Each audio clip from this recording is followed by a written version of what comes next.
அனைவருக்கும் வணக்கம். ஒரு மிகப்பெரிய விஷயத்தை சாதித்து தட்டி தூக்கி இருக்குது இந்தியா. அதைத்தான் முதல் செய்தியா இன்னைக்கு பார்க்க போற நண்பர்களே. அது மட்டும் இல்ல, இரண்டாவது முக்கியமான செய்தி, அமெரிக்கா ஈரான்ல தரைப்படை அனுப்பி ஒரு குறிப்பிட்ட பிராந்தியத்தை முதல்ல ஆக்கிரமிக்கலாம் அப்படின்னு திட்டமிட்டு வருவதாக இப்பொழுது செய்திகள் நம் காதுகளுக்கு கேட்டது. ஈரானுடைய அந்த ஒரு பகுதி மட்டும் ஈரானுடைய 90% கச்சா எண்ணெய் ஏற்றுமதி நடக்கிற பிராந்தியம் அப்படின்னா அது எவ்வளவு முக்கியமான பிராந்தியம் அப்படிங்கிறது உங்களுக்கு தெரிய வரும். அந்த பிராந்தியத்தை முதல் வேலையாக அமெரிக்கா தன்னுடைய தரைப்படைகளை அனுப்பி ஆக்கிரமிப்பதற்கு திட்டமிட்டு வருவதாக செய்திகள் வெளியாகி இருக்குது.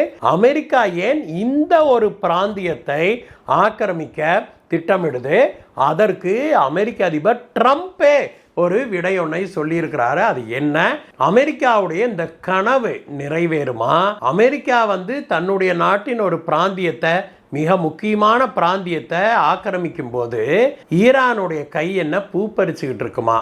இந்த முக்கியமான கேள்விக்கு விடை காணலாம் நண்பர்களே. வாங்க, நம்மளுடைய சேனலுக்கு உங்களுடைய ஆதரவை தெரிவிப்பதற்கு கீழே இருக்கிற சப்ஸ்கிரைப் பட்டனை தட்டுங்க நண்பர்களே. பக்கத்திலே இருக்கிற பெல் ஐக்கனை தட்டிட்டு ஆளுங்கிற ஆப்ஷனை கிளிக் பண்ணிங்கன்னா நம்ம போடுகிற வீடியோக்கள் எல்லாம் உங்களை சேரும். வாங்க நண்பர்களே, வீடியோக்கு போகலாம்.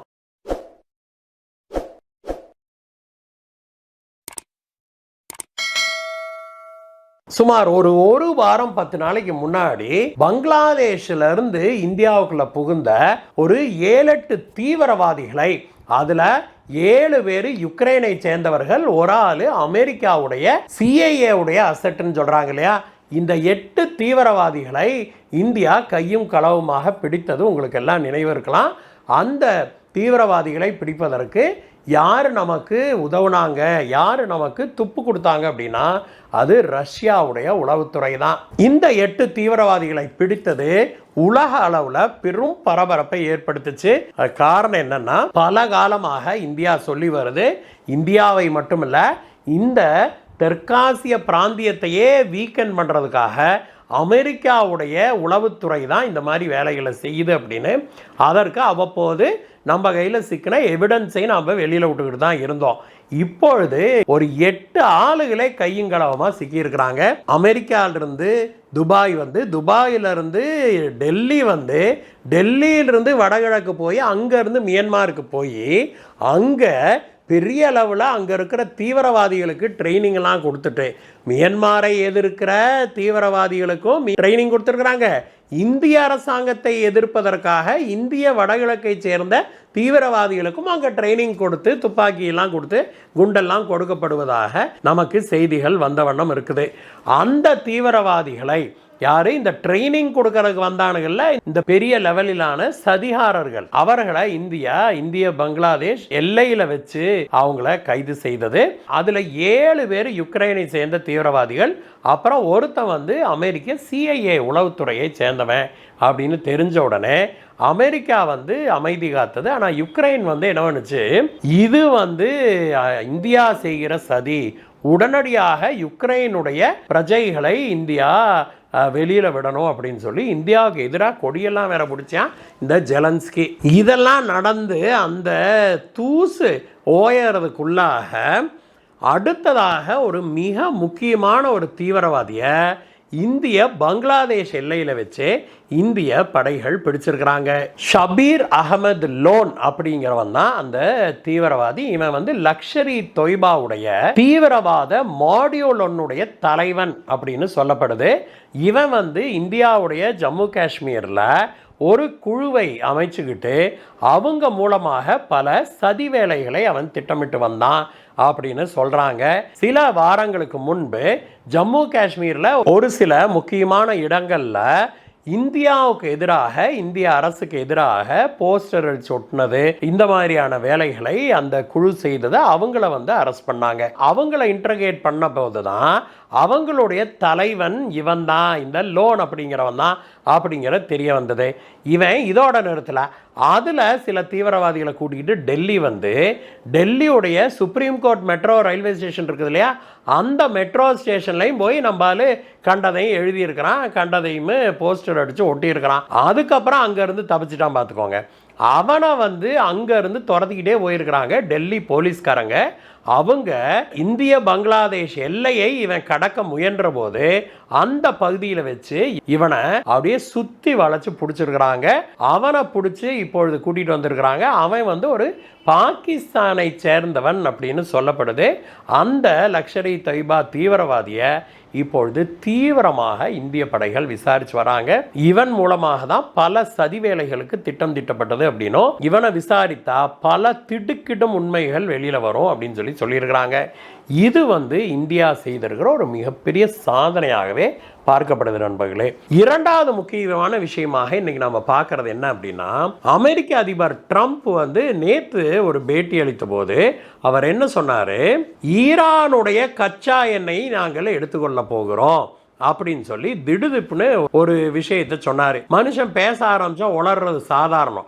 நம்ம ஊர்ல பல உருப்படி தண்ணி போட்டா தான் உளரும். ஆனா ட்ரம்ப் வந்து எந்நேரமும் உளர்ற கேஸ். தண்ணி போடணும் போட வேண்டாங்கிறதெல்லாம் இல்ல, அவரை கொஞ்சம் உசுப்பேத்தி விட்டு கீ கொடுத்தோம்னா போதும், மனுஷன் நல்லா உளருவார். அப்படித்தான் நேற்றைய தினம் பத்திரிகையாளர்கிட்டயே உளறி விட்டாரு. என்னடா விஷயம் அப்படின்னு விசாரித்ததோடு இல்லாம பாதுகாப்பு வல்லுநர்கள் இந்த கடந்த சில நாட்களாக அமெரிக்கா எடுத்து வருகிற நடவடிக்கைகளை எல்லாம் பார்த்து அந்த ட்ரம்ப் சொன்னதுக்கு பின்னால் என்ன இருக்குது அப்படின்னு ஒரு பெரிய திகிலான விஷயத்தையே வெளிக்கொண்டு வந்திருக்கிறாங்க.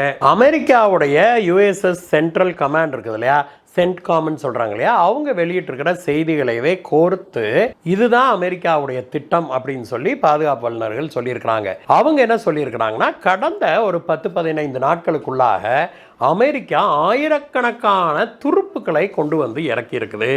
இதுல பெரும்பாலானவர்கள் மெரைன் ட்ரூப்ஸ், அதாவது இந்த கடற்படையை சேர்ந்தவர்கள் அப்படிங்கிற விஷயத்தை வெளிக்கொண்டு வந்திருக்கிறாங்க. ஏற்கனவே அங்க இருக்கிறவங்க எல்லாம் பத்தாதுன்னு 3500 மெரைன் ட்ரூப்ஸை கடந்த 2 நாட்களுக்கு முன்பு அமெரிக்கா அந்த பகுதிக்குள்ள கொண்டு வந்தாங்க.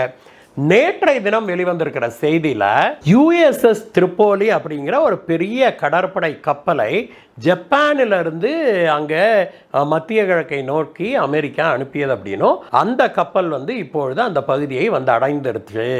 அதில் வந்து 2500 மெரைன் ட்ரூப்ஸ் இருக்கிறாங்க அப்படின்னும், அது மட்டும் இல்லை அந்த கப்பலில் இருந்து F-35 போர் விமானங்களை ஏவ முடியும். அது மட்டும் இல்லை யுஎஸ்எஸ் ஆஸ்ப்ரே வகை விமானங்களையும் அந்த கப்பலில் இருந்து செலுத்த முடியும் அப்படிங்கிறது அந்த கப்பலுடைய சிறப்பு. இப்போ இந்த கணக்கு பார்த்தீங்கன்னாலே 6000 ட்ரூப்ஸ் ஆயிடுச்சு.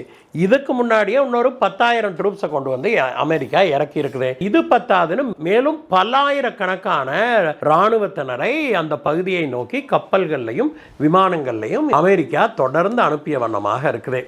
இதெல்லாம் எதுக்காக அப்படின்னு பாதுகாப்பு வல்லுநர்கள் அனலைஸ் பண்ணி பார்த்து என்ன சொல்றாங்க அப்படின்னா, ஈரானுக்கு வந்து பெர்ஷியன் கல்ஃப் இருக்குது இல்லையா, அதில் ஒரு பெரிய தீவு ஒன்று ஈரானிடம் இருக்குது. ரொம்ப பெரிய தீவெல்லாம் இல்லை, ஒரு மீடியம் சைஸ் தீவு தான்.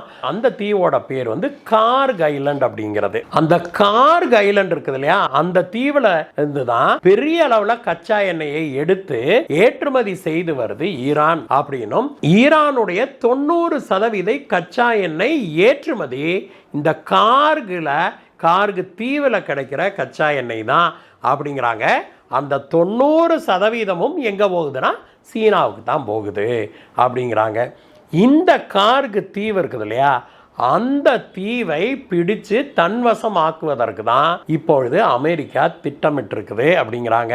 அப்படி அமெரிக்கா இந்த கார்க் தீவை பிடிச்சிருச்சு அப்படின்னா ஈரானுடைய கிட்டத்தட்ட 90% கச்சா எண்ணெய் ஏற்றுமதி அமெரிக்காவுடைய கண்ட்ரோலுக்கு வந்துடும். அது மட்டும் இல்ல, இந்த கச்சா எண்ணெய் தான் சீனாவுக்கு போயிட்டு இருந்தது, அது சீனாவுக்கு கட்டாயிரும். சீனாவுக்கு இந்த கச்சா எண்ணெய் சப்ளை கட்டாச்சுன்னா அது சீனாவுடைய பொருளாதாரத்துக்கு பெரிய அடியாக வந்து விழும் அப்படின்னு சொல்றாங்க. இந்த கார்க் தீவில் இருக்கிற கச்சா எண்ணெயை தாங்க அப்படி அபேஸ் பண்ண போறோம் அப்படிங்கிறது தான் ரொம்ப டீசெண்டாக ட்ரம்ப் சொல்லியிருக்கிறார் நேத்து அப்படின்னு சொல்லி பாதுகாப்பு வல்லுநர்கள் சொல்றாங்க. இந்த கார்க் தீவை அவ்வளவு சீக்கிரம் பிடிச்சிட முடியுமா, அப்படியே பிடிச்சாலும் அதை தக்க வைத்துக் கொள்வது அவ்வளவு சுலபமா அப்படிங்கிற கேள்வியை கேட்கும்போது பாதுகாப்பு வல்லுநர்கள் என்ன சொல்றாங்க அப்படின்னா, ஆமாமா, இதுவரைக்கும் ஒரு அமெரிக்க கப்பல் கூட, போர்க்கப்பலாக இருந்தாலும் சரி எதாக இருந்தாலும் சரி, ஒரு அமெரிக்க கப்பலோ போர்க்கப்பலோ கூட இன்னும் அந்த ஸ்ட்ரெயிட் ஆஃப் ஹார்மூஸை தைரியமாக கடக்க முடியல. அப்படி இருக்கிற சூழ்நிலையில் இவங்க யார், அமெரிக்கா கொண்டாட இந்த யுஎஸ்எஸ் திரிப்போலி ஆகட்டும் கிப்போலி ஆகட்டும், இந்த போர்க்கப்பல்கள் எல்லாம் அந்த ஸ்ட்ரெயிட் ஆஃப் ஹார்மூஸ் வழியாக உள்ளே போய் அதுக்கப்புறம் மைல் கணக்கில் அந்த பக்கம் பெர்ஷியன் கல்ஃபில் போய் அப்புறம் போய் இவங்க கார்கோ ஐலண்டை பிடிப்பாங்களாம். அப்படி இவங்க பிடிக்க வர்றது வரைக்கும் ஈரானுடைய கை வந்து அந்த பக்கம் பூ பறிச்சுக்கிட்டு இருக்குமா அப்படின்னு சொல்லி பாதுகாப்பு வல்லுநர்கள் ட்ரம்ப்புடைய திட்டத்தை மிக ஏளனமாக கிண்டல் பண்ணுறாங்க. அவங்க என்ன சொல்கிறாங்கன்னா, அங்கே போரை தொடங்கி இங்கே ஈரானின் மீது தாக்குதலை தொடங்கி 1 மாத காலம் ஆகியும் கூட இன்னும் ஒரு போர்க்கப்பலை கூட அந்த ஸ்ட்ரெயிட் ஆஃப் ஹார்மூஸ் வழியாக அமெரிக்காவுக்கு அனுப்ப தைரியம் இல்லை, அனுப்ப முடியலை. அதுதான் உண்மை. ஏன்னா உள்ளே வந்ததுன்னா ஈரான் வந்து அதை துவம்சம் பண்ணிடும் அப்படின்னு பயந்து நடுங்குது அமெரிக்கா. அப்படி இருக்கும்போது இவங்க அப்படியே ஆயிரக்கணக்கான துருப்புக்களை ஏற்றிக்கிட்டு பல கப்பல்கள் அந்த ஸ்ட்ரெயிட் ஆஃப் ஹார்மூஸ் வழியாக வரும்னு சொன்னால் இதெல்லாம் வந்து நம்புற மாதிரியாங்க இருக்குது. அதனால் ட்ரம்ப்புடைய கனவு பலிக்காது அப்படிங்கிறாங்க. அதையும் மீறி அந்த தீவை போய் அடைந்தால் அந்த தீவில் இப்பொழுது ஈரான் வந்து தீவிரமாக இந்த லேண்ட் மைனை வச்சுக்கிட்டு இருக்குது அப்படிங்கிறாங்க. அப்போ இவங்க உள்ளே போகும்போது டமால் வெடிக்க போகுது. மீறி அந்த தீவை அமெரிக்கா பிடிச்சிட்டாலுமே கூட ஈரான் வந்து தொடர்ந்து அந்த தீவின் மீது தாக்குதல் நடத்தும். அமெரிக்காவால் அதை தாக்கு பிடிக்க முடியாது அப்படிங்கிறது தான் உலக பாதுகாப்பு வல்லுநர்கள் சொல்கிறது. ஆனால் ட்ரம்ப் கேட்பாரா? மனுஷனுக்கு எந்த லோகத்தில் என்ன நடக்குதுன்னே தெரியாத லெவலுக்கு என்னமோ ஒரு அறபோதையிலேயே இருக்கிற மாதிரியே மனுஷன் இருக்கிறாரு. சரி, இருந்துட்டு போகிறார் அப்படியேன்னு விட்டுருவோம். இனி என்ன நடக்க போகுது அப்படிங்கிறத நாமளும் பொறுத்திருந்து பார்ப்போம். அடுத்த சில நாட்களுக்குள்ளாக இதற்கான பதில் தெரிந்துவிடும். இந்த வீடியோ உங்களுக்கு பிடிச்சிருந்ததுன்னா ஒரு லைக் போடுங்க நண்பர்களே. அதே போல் உங்களுடைய நண்பர்களோடு இதை ஷேர் பண்ணுங்கள். அப்புறம் இந்த வீடியோவில் வந்திருக்கிற செய்திகளை பற்றி நீங்கள் என்ன நினைக்கிறீங்க அதை கமெண்ட்டில் எழுதுங்க. மீண்டும் உங்களை வேற ஒரு வீடியோ சந்திக்கிறேன் கைஸ். Bye bye.